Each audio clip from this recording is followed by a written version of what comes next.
I guess you could see no one saw this one coming. What's up, humans? Aaron here, and I'm here to talk to you about the one, the only Furret plushie. Yeah, that was my fake Furret voice. Anyways, I've had this Furret plushie for about a year now, and you can kind of say that it has always been my favorite normal type Pokemon, at the very least since the Gold and Silver days. And some of you are probably wondering, well, why are you talking about a plushie, let alone the one that looks like Furret?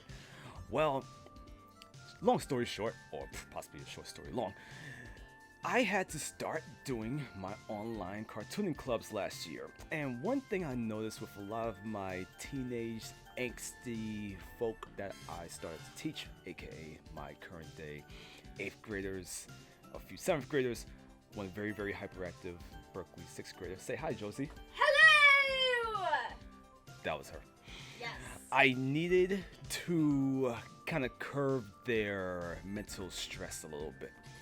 So one thing I started to do was figure out, I already have a nice little collection of art props that I use for many of my projects, especially when I decide to pose in person for my students when we were indeed in person.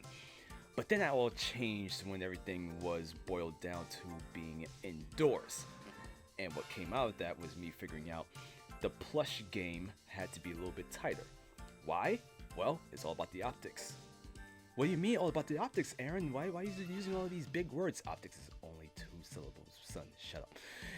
By that I mean I needed visual aids to guide my students with their art and their sanity. And one Pokemon came to mind when I was on PokemonCenter.com, and that was Furret.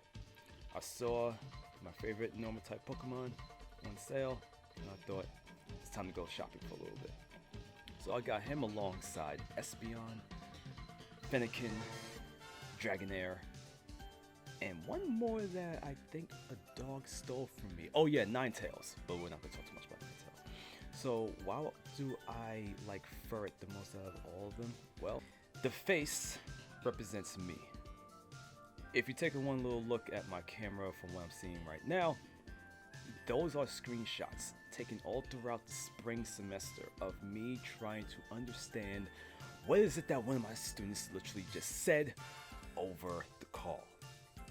And you guys probably know me to be a little bit more of a cooler, calmer adult figure, and I had to kind of keep that vibe for myself, especially teaching people online nowadays.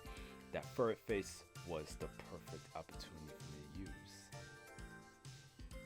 So I do hope that any of you who needed to know why I use Furret a lot got a little bit of an insight into the literal mind of this Aaron person speaking currently. I'll see you guys next time. Say bye, Josie. Au revoir! That was French.